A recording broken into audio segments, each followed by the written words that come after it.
आपका स्वागत है अस्वस्थ सेवा ट्रस्ट में। एक बार पधारिए और देखिए अपनी आंखों से। आइए पठा लीजिए। देखो महाराज जी के स्नान।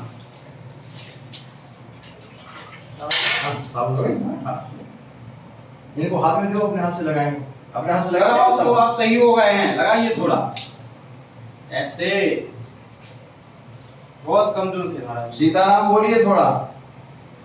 जय सिया राम। सिया राम। सिया राम। जय सिया। कौन आपका भक्त पुण्योदय हुआ है ना? बहुत बुरी स्थिति में पड़ी थी महाराज जी वहाँ पर देख के। इतना तो गंदी को पहने थे गमछा। यहाँ आके आपने चार पहना दी। जहाँ आसन थी बहुत गंदगी पड़ी थी।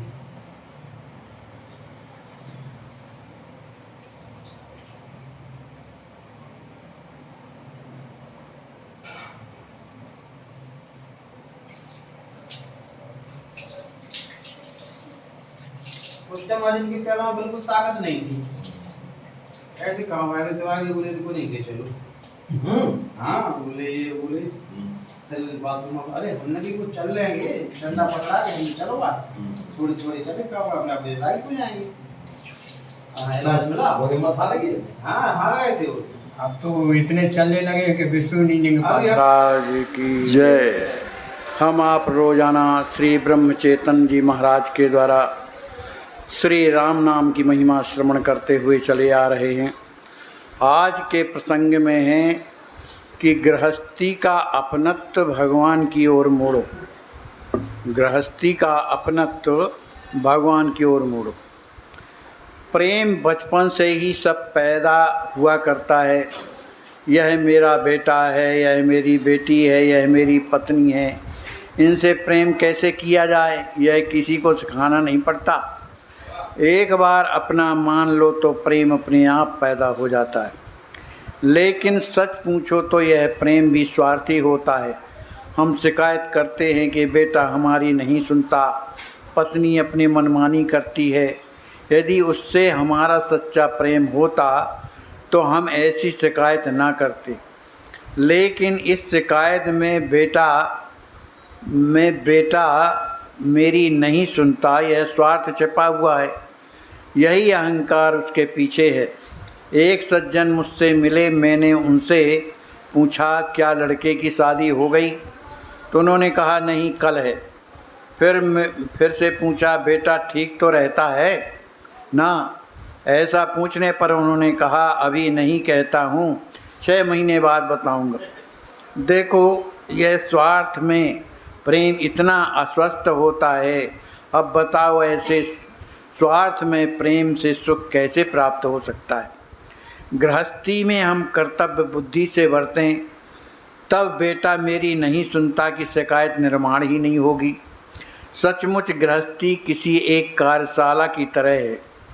कहते हैं कि महाविद्यालय में शिक्षा पूर्ण करने के लिए कुछ महीने कार्यशाला में काम सीखना पड़ता है। उस कार्यशाला से उस समय कुछ उत्पादन करने का उद्देश्य नहीं होता, केवल लड़कों को सिखाने के लिए उसका उपयोग किया जाता है। वहाँ सब कुछ सीख लेना पड़ता है। आज हमें उसका कितना उपयोग होगा, उससे कितना लाभ होगा, इसकी अपेक्षा नहीं रखी जाती। उसी प्रकार गृहस्थी परमार्थ की कार्यशाला है। आज तक के अपने निजी अनुभव का विचार करें तो हमने खुद किया ऐसी बातें बहुत कम होती हैं। अतः परिस्थिति की बहुत चिंता न करते हुए हम स्वयं अपना कर्तव्य निभाएं। हमारी वृत्ति पर उसका परिणाम न होने दें। हर बात घटित होने के लिए उचित समय आना पड़ता है। अतः कर्तव्य बुद्धि से जो कुछ करना हो सो करो। और हे भगवान यह गृहस्थी तुम्हारी इच्छा से चल रही है ऐसा मानो तो भगवान से अपने आप प्रेम होगा। गृहस्थी के प्रति जो अपनत्व है उसे भगवान की ओर मोड़ो। परिवार के सदस्यों से निस्वार्थ भाव से प्रेम करना सीखो तो परमार्थ अपने आप सधेगा। अपनत्व भगवान की ओर मोड़ देने के कारण भगवान से भी प्रेम होगा। इसके लिए अलग से कुछ करना नहीं पड़ेगा। किंतु यह अपनत्व या अपनापन पैदा होने के लिए भगवान के बिना हमारी सभी कार्य रुक जाता है, ऐसी भावना पैदा होनी चाहिए। उसके लिए अखंड सहवास में रहने का प्रयत्न करना चाहिए। यह बात उसके नाम स्मरण से ही संभव है। माने नाम स्मरण से ही सब बातें समझ में आएंगी। उपाधि रहित मैं ही भगवान। ब्रह्मा का विवेचन करना संभव नहीं हो पाता। चीनी खाने के बगैर उसकी मिठास समझाती नहीं। कुछ मात्रा में शब्दों से कह सकते हैं। असत्य के द्वारा सत्य की परीक्षा होती है। वैसे ही जिसे माया समझ गई उसे उस ब्रह्म समझ गया, ऐसा मानना उचित होगा। किंतु यदि मैं स्वयं ही माया रूप बन गया तो उसे कैसे पहचाने? सत्य छाया से ढक जाना ही माया है। वस्तु जैसी है वैसे ही दिखाई न देते हुए विपरीत दिखाई देना ही माया है। अतः सत्य परमात्मा स्वरूप ब्रह्म ही जब माया के चंगुल में फंस गया तब ब्रह्म कैसे जाना जाएगा? जो जीवित रहती है और मृत होती है वह माया, अर्थात माया नष्ट होने वाली और क्षणभंगुर है। जो मुझे शाश्वत आनंद से दूर ले जाती है वह माया है। जो भगवान से मुझे दूर ले जाती है वह माया है। इसलिए जिससे शाश्वत सुख प्राप्त होता है, जो माया के चंगुल से मुक्त होने का मार्ग दिखाता है, वही सच्चा तत्वज्ञ है। केवल भगवान ही सत्य स्वरूप हैं। उसकी प्राप्ति के लिए जो करना हो वही सत्य है। यह समझना कि मैं भगवान का हूँ, यही आत्मनिवेदन है। आत्मनिवेदन का मतलब है परमात्मा को जानना, अर्थात माया को दूर हटाना। वास्तव में उपाधि रहित जो मैं हूँ वही भगवान है। उपाधि रहित बनना ही भगवत रूप होना है। किनारे की ओर से पानी की ओर जाते समय ऐसी एक जगह आती है जहाँ रेत समाप्त हो जाती है और पानी शुरू हो जाता है। मतलब उस रेत रेखा के इधर रेत उधर पानी होता है। यह बीच की स्थिति तुरीय अवस्था है। यहीं मैं ब्रह्म हूँ का भान होता है। निर्गुण परमात्मा इस संपूर्ण सृष्टि की जोड़ने वाली कड़ी है।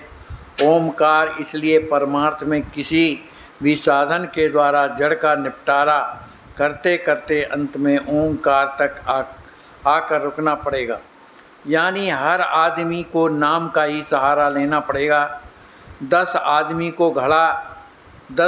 को खड़ा किया, उनमें से 9 अपेक्षित आदमी नहीं हैं, यह जानकर उन्हें अलग कर दिया, 10वां बच गया।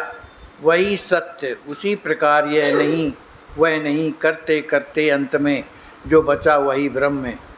भगवान गीता में अर्जुन से कहते हैं, यदि तुम ज्ञानी हो तो संतोष रखो, और यदि तुम वैसे नहीं हो तो ज्ञान की गप्पें मत लड़ाओ और किसी भले आदमी की सुनो, अर्थात ज्ञानी आदमी का कहना मानो, तदनुसार बरतो।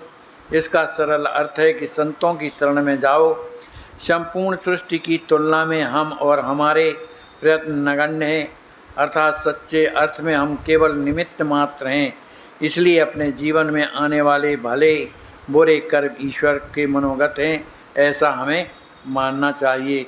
बोलिए श्री सीताराम नाम महाराज की जय।